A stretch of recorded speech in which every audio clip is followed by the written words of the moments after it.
I'm Peter Iliff, and I got into the Writers Guild of America in '87 when I sold my first big screenplay, Point Break.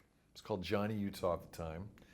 I had the classic upbringing of went to University of California at Santa Barbara. My first job was driving trucks for a company called Al Landsberg Productions, which made a show called That's Incredible, and it was a top 10 ABC show. And as I was a runner, meaning a gopher. I had to drive all around Hollywood delivering things here and there. But part of the things I had to do is I had to go on studio lots because in those days you would take the finished 35 millimeter film reel of the show. And for example, I would go onto the lot at Paramount with my little pass and I would have to go to film shipping. And so as I started writing scripts, and even though I had long been, fired by this company, I still had my little runner's slips, and I would show up at Paramount, and I'd write my own slip as if I was still an employee, and I had an old film can that said "That's Incredible" on it, and I'd get on the lot because this is pre 9/11, and they didn't have the security they have now, and I go around, and it was I would take my screenplay that I'd written, and I would go make copies because I didn't have the money to make copies myself at a Kinko's or whatnot because that would cost $5, and I didn't have $5. And I'd make copies, and then I'd go around knocking on doors, and I'd be handing the script out. And my thought was, if you stole my screenplay, I'd just sue you, so I'd make money that way. And of course, no one stole my screenplay. And finally, one thing led to another, and I started making a living. And the first script was Point Break. Yeah, that sold. The first movie I made was with the guy I share story credit on Point Break is a guy named Rick King, who's a dear friend. Point Break is Rick's original idea. And so my first film was a screenplay I had written earlier called Prayer of the Roller Boys, starring Corey Haim, God rest his soul, and Rick directed that. So it was a product of two young guys who had become the best of friends. And and I think because Rick and I were young and cool and smart, and doors were opening for us, and we were doing our best to step through those open doors, that this whole theme of brotherhood that became part of Point Break, the bromance, because my father died when I was young, and I didn't have brothers, so my friends have always been my brothers, and I've been my male friendships have been very important to me all my life, and I think this screenplay and this film really allowed me to explore the bromance, and it was interesting to have a bromance where we're on opposite sides of the badge. I wear the badge, and my job is to hunt you down, but the more I get to know you, the more I really kind of appreciate your spirituality and your vibe, and I kind of want what you have, and that's a problem because I'm supposed to be a law enforcement agent. So that was a really, I think at the time, an unexplored kind of character thing. And then you had just the fact you had a Hollywood movie because you had a bank robbery, heist plot, but I had fused it with surfing. And in this thing was first written in '87. Surfing was not the big industry and the phenomenon it is now. I mean, when all this surf apparel and the Billabong and the Quicksilver companies came out, and the whole thing changed, and people were essentially groomed by the media to go want to be surfers. But back at this time, it was, Malibu beaches were not that full of surfers. It was still more of a cultish thing, and so I remember being really affected by Ridley Scott's film Alien, one of my favorite all-time films. And when we first saw that film, it was like, oh my gosh, he has fused a haunted house movie with a outer space movie. A haunted house with a big monster, but he's put it in outer space, and that maybe had been done, but not to that level of success. And this idea of fusing genres really became my ticket. So that's what Point Break became essentially for us, was to fuse the surfing genre, which had great films. Big Wednesday was one of my favorites, and I'm sure I'm forgetting a bunch of others. There had been a book out called Tapping the Source back then, which was a really good book that they were trying to get made, but it just had a weird ending, this like satanic cult ending that I think kind of didn't work in my opinion. But so that was a genre. We threw them together, and it was a real journey. I was waiting tables at Angie's Restaurants, and I sold that. I sold that script. I met my wife 3 weeks before I sold it. So my wife brought me this luck. We sold it to Ridley Scott, who had just come off of Alien and Blade Runner and had just come off the film Someone to Watch Over Me. So it was, oh my God, my number one favorite filmmaker bought my very first screenplay. Actually, it was my fifth screenplay. But like, oh my God. And so it was Columbia, and it was 5 months of working with Ridley. And I'll never forget it. And at that point, other writers were brought in who wrote kind of ridiculous drafts, but they were very kind to me because I was kind of the new upcoming kid on the block. And then Columbia Pictures changed hands. The executives all fired. Ridley Scott went off and did a film called Black Rain with Michael Douglas at Paramount. And I remember all the sets they had built for Ridley were torn down in a day. And I had like an hour to go get a job in Hollywood because before the news hit the street. So my agents, within an hour of the news, got me a job at Warner Brothers writing a script. And for $100,000, my first work for hire. Because when you sell a screenplay, it's selling a spec. It hasn't set your quote. It hasn't set your price for work for hire. And so it was really important to establish a work for hire quote before the news got out that I was a has-been. And then my career just started. And I have written over 60 screenplays for over 6 and 7 figures upfront money from the Hollywood studios in the course of my career. And so back in the day in the 90s, I would just write 3 a year. I'd be hired. I'd work, it was like I was a contractor building you a bathroom. I'd work for Paramount. I'd work for Warner's. I'd work for Fox.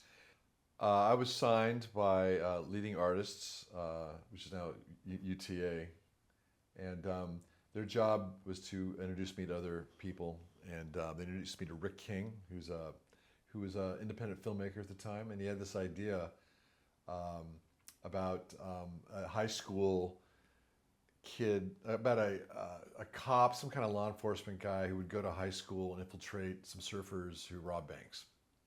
And so it was kind of that back to high school, like an adult posing as a high school kid story, what we've seen done elsewhere. And Rick was working with, had done a film with Peter Abrams and Robert Levy, who was a company called Tapestry. And they got me, I think they paid me like $6,000 to write 3 drafts of Point Break, which was called Johnny Utah.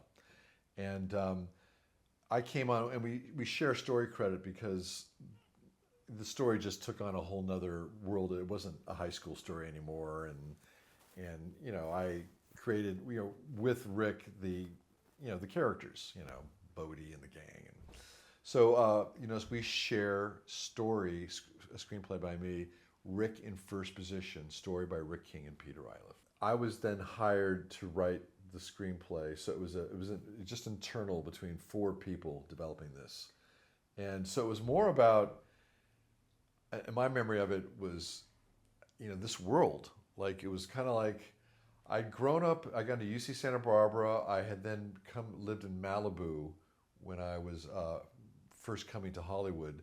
And I was not a surfer, although I was around surfers. Unfortunately, I was just too tall and geeky, so I wasn't really good on a board. And I was blind as a bat. It was before we all had LASIKs, and so the water was tough for me. And so the first thing was research. I had to go kind of like hang out with all my surfer buddies and meet more surfer buddies and just sort of get and read all the books and see all the movies that were on the genre. I had to see all the movies. And we mentioned Tapping the Source.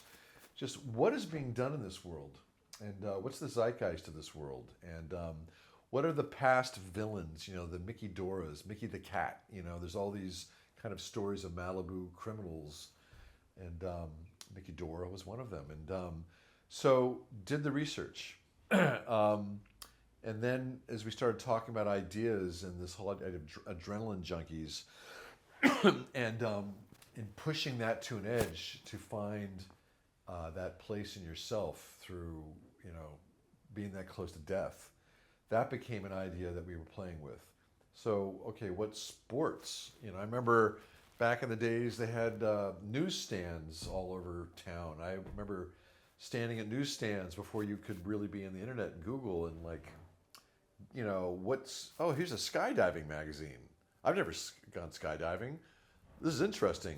I remember having to go to UCLA Library and do and try to do research on bank robberies because there was no Google back then. It was just really interesting. Like, you know, there was a long history in Los Angeles of bank robbery, and it was true. Apparently, it was the stupidest crime you could commit because like 9 out of 10 times you got caught, and it's a federal crime, and you're going to do some hard time.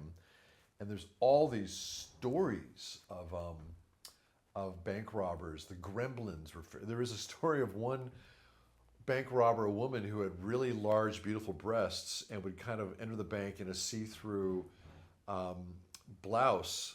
Is before they had a lot of cameras, and so no one would remember her face because they were all staring at her beautiful breasts. And she got away with it for a long time because they could never describe her face. Of course, I didn't find a place for that in our story, but and then the idea of the dead presidents was just something I do with stories. Was this idea of everything comes from, it's like an egg, and everything comes from the egg. In other words, it's about money. They're stealing money. On money are presidents. And in the original screenplays, they were the dead presidents. So that meant George Washington and, you know, Abraham Lincoln, which ultimately was kind of goofy visually. So being the ex-presidents, where you could do Nixon and Carter and, you know, Reagan, was much cooler, visually cooler. And that was a Jim Cameron switch. And anyway, so things like that. I have to say, I wrote many drafts. Other writers came in. Those scripts were thrown away. I was always brought back in. But the final production draft was Jim Cameron, because he's an executive producer on the film. And Jim turbocharged the film. You can argue my script, which was a rather beloved script in Hollywood and did wonders for my career, was much more character-based. And it had action, but Jim Cameron came in and like the final scene of Johnny Utah diving out of a plane without a parachute is a Jim Cameron scene. That to me was not a realistic thing a human being could do. It's just not, I mean, if you've only gone skydiving once, you would not be able to jump out of a plane and know how to maneuver your body and catch up and grab someone and shoot. I'm told it's impossible by people who would know. So Jim kind of like did that stuff, but it's cool. It's where he's Jim Cameron. He's the man, and I'm a tremendous fan of Jim. So I got us there. I created these great characters with the help of Rick King, and then Jim Cameron did a turbocharge, and Catherine Bigelow directed the hell out of this movie. And what's interesting to look at is it's really still, when you see the original, it still stands the test of time today. And you see the failure of the remake, which was a real embarrassment for Alcon and Warner Brothers, because they made it more stunt heavy. And every time you add another 7-minute stunt sequence, that's 7 minutes of character you've just lost. So the simple thing is they just had 2 stunt sequences too many, because they could have had another 15 minutes of character. And I think they would have perhaps had a chance at getting the magic that Catherine Bigelow prioritized. You know, also Point Break was a 2-hour and 20-minute movie, so it you know, there'd be tremendous pressure today to make that thing a half hour shorter, and it would have had less character, and it would have perhaps sucked. So another thing about that film, this is interesting, is if you notice, there's not a lot of action up front.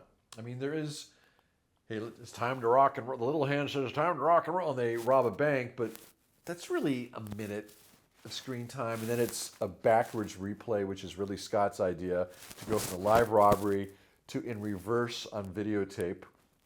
And then they're in the bank, the law enforcement, FBI is looking at this thing.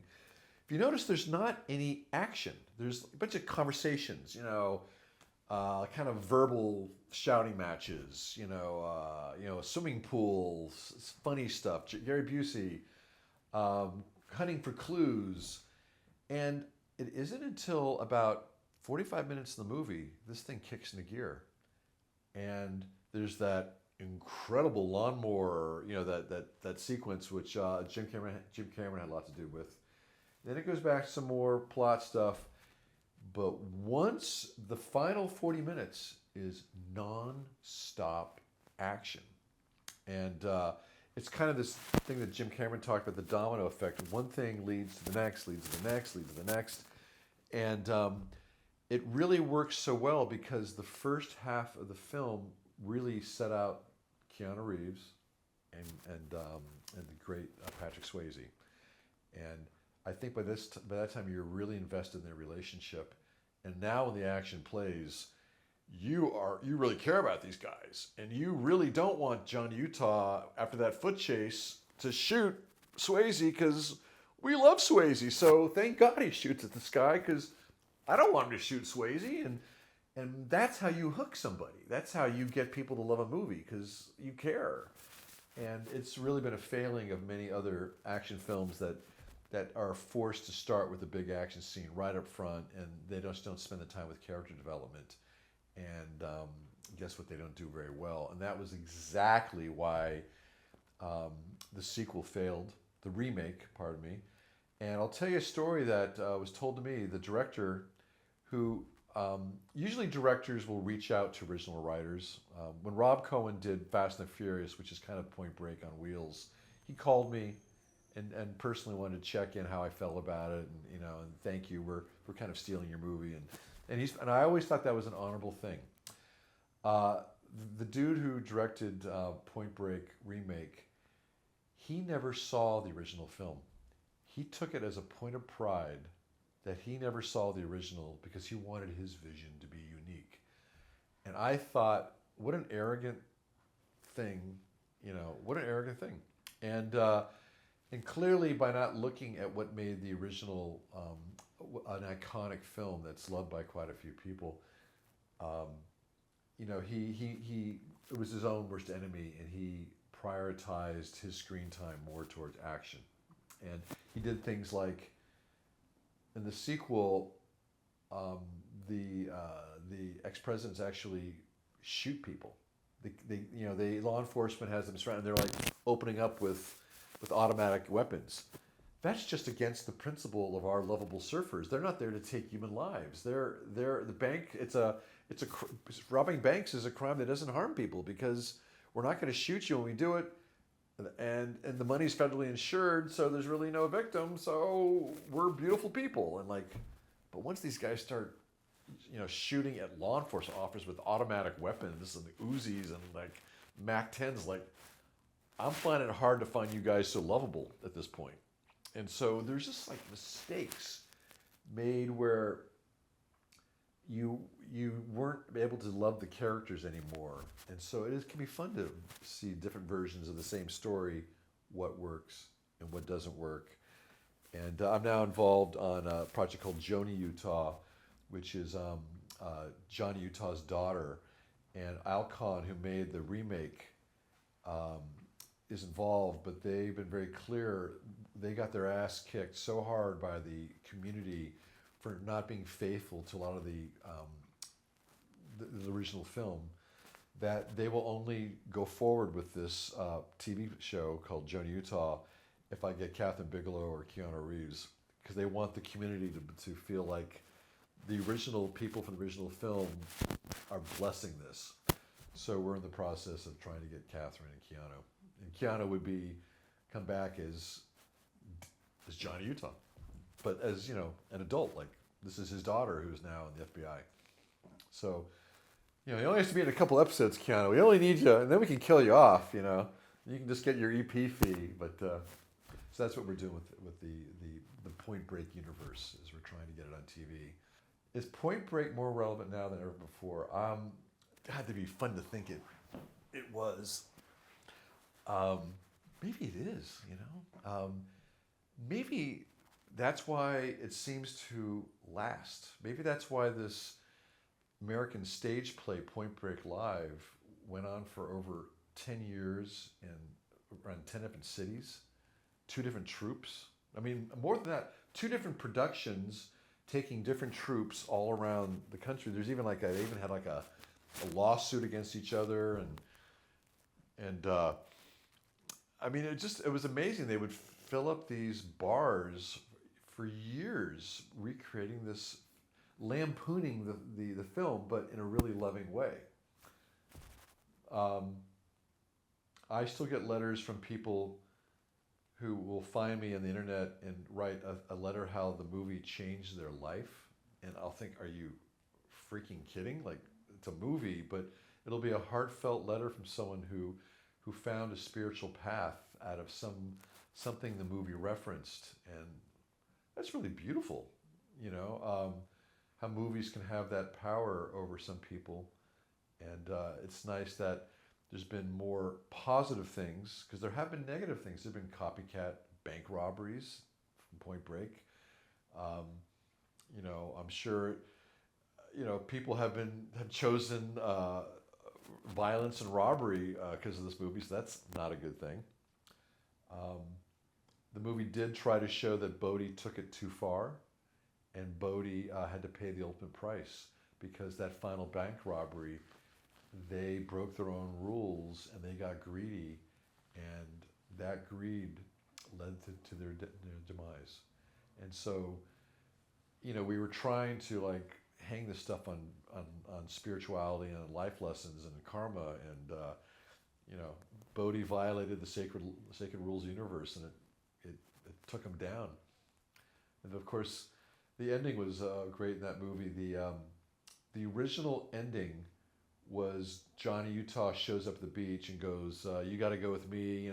People trusted you and they died." And he goes, "Let me just surf, this wave, knowing it's the suicide wave." And Johnny says, "Yeah, okay, And that was essentially the ending, and they shot it. And Larry Gordon, who ran Largo, which was Largo's first film, was a Fox film, he said, "Nope, we got to do it over. There's got to be a fight." It's like, what do you mean a fight? They're like best friends. And So months later, they gathered to reshoot the ending with the fight. And if you notice, their hair's different. Johnny Utah had gone off to do Bill and Ted's Excellent Adventure 2, and Swayze, and thus had to grow his hair long. Swayze had gone off to do City of Joy for Roland Joffe, and had to play a doctor, and he cut his hair short. So these guys had different hair. And it was really cool, the effect, because in the story, it had been a passage of time. Johnny Utah had spent months trying to find Bodhi. And so it seemed kind of cool that over that time, Johnny Utah's hair had grown long, and he had thus adopted the persona of the man he was pursuing, a kind of a continuation of that bromance. And Swayze, like a lot of surfers, just got tired of the long hair because it's a pain in the ass, and he cut his hair. And now he has short hair. And I just love that happy accident. And but that was literally a reshoot. And that's all that was. But it was a happy accident that made the film even more mythic in my eyes. And one of the storytelling tricks, and you saw it in Point Break, is point of view. Now, a lot of newer writers who haven't thought about writing will just write a scene following you, write a scene that will follow me, write a scene following you and you. And you see that successful on a lot of shows. Game of Thrones, for example, several point of views. But in a movie, with over your 100 pages of screen, page per minute, like Point Break, if you look at it, was Johnny Utah's point of view the entire film. And that means, as a writer, you can't There were little cheats, but only a couple moments. Otherwise, it's the story is unfolding in front of Johnny Utah's eyes. His discoveries are our discoveries. We can't cut to another character to show them doing something because Johnny Utah is not there to experience it. So, point of view and limiting it to either one or two characters is a great way to for the writer to focus on making that character's journey much more powerful and involving. Jim Cameron had the line, uh, you know, what was it? People in their coffins inching along the freeway. We show them the human spirit. That was Jim Cameron's line, and I didn't like it because it violated the POV of the film. If you notice, that's the first time you had a scene with the ex-presidents without Johnny Utah, and it violated his point of view. I would not have written that scene because Johnny Utah did not experience that moment, and therefore you wouldn't have it in the film. So Cameron, violated the Peter Iliff principle. How dare he? But it is a really cool scene by the fire, and a lot of people reference that, and it kind of helped define their vision. The ex-president's vision of what they were doing. So shows you Jim Cameron's a lot smarter than I am. They added like the end jumping out of the plane. They added the the lawnmower was Jim Cameron. But, it was funny. Jim's a good guy. And, I was a new young writer, and a lot of people loved the screenplay. And Jim obviously loved the original screenplay. And he was very reverent. And even when he changed things, he would leave little words in to almost reference me. I mean, for example, there's a dumb line about Tom Sizemore goes, "My wife wants me to stay at Ramada," and it makes no sense. Just that there was a scene at a Ramada Inn that I had written that was taken out, and he left. For some he put that line in almost as if he felt bad taking my scene out, and I really thought Jim was a brilliant man and a kind man. And after that, I had written another script for Jim and Catherine called New Rose Hotel that got made years later by Abel Ferrara.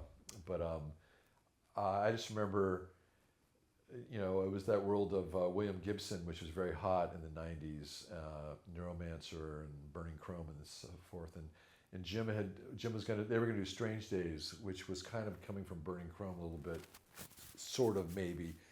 And Jim, I remember sitting there with Jim, dividing the William Gibson universe. He'll take this, I'll take this, because I was about to go do New Rose Hotel, which was one of his bigger books at the time. And I remember so I can't use this stuff? Okay. When Keanu Reeves and Patrick Swayze came on, it was now a very big production because Swayze was one of the biggest movie stars in the world. That year, he was on the cover of People magazine as the sexiest man alive. Ghost, his previous film, I believe, won the Academy Award for Best Picture, I believe. And you had Roadhouse and Dirty Dancing. It was like the Beatles, having the Beatles on set. I mean, Swayze was just the man. And so sets were roped off. There were cheering fans that had to be silenced while we shot. It was just a big deal. So I didn't get a lot of access to these guys, and so I was younger, and at that point, as a young writer, when you're in production, you're just not as important. Years go by, more credits, you're a little more valuable on set. You actually have directed things, you know how things work. So I got to know Swayze years later. I was hired to write and direct the sequel to Point Break. And it was going to be a Swayze's movie because Swayze would have survived the suicide wave. And it was called Point Break Indo. And it was going to be about him hiding out in the Indonesian islands and his family. And they were now essentially eco-warriors. And it was about an American soldier named Tommy Angel who was, a surfer who won the Silver Star and left the Navy to become a surfer, but then got caught up in these mercenaries, these Blackwater guys. and some Blackwater guys have been hired to go and stop these eco-terrorists. And suddenly Tommy Angel, who gets embedded, and he realizes these new people he's met, these wonderful people who love the environment. It's Swayze's kids, and halfway through the movie, Swayze appears, and it becomes a really cool movie. And for many years, that was going to be the next Point Break movie, and they decided to just do a remake instead. But I got to know Swayze much better as that was happening. Unfortunately, he suddenly got pancreatic cancer and he died, and so that put a real dent in things because there was an argument later in his life that he was no longer had the star power that he had earlier, but for anybody else to come in and do that role, and at age he was in his early 50s and he was still like really fit, and I grew up loving the Lee Marvins and the Burt Lancasters when I was a kid who would do films like The Professionals or The Wild Bunch, and these older men who were like still really virile and freaking tough, and that was the kind of like a lot of movies I grew up on. So I was really excited to see an older Swayze, who is now in his 50s, kind of reprise the character of Bodie and play that out. And it was really a pleasure to write. It was one of my very best screenplays, I thought, because I was really motivated to take the mythology and the characters I'd created. And maybe someday we'll get Point Break Indo made, but it won't be Swayze.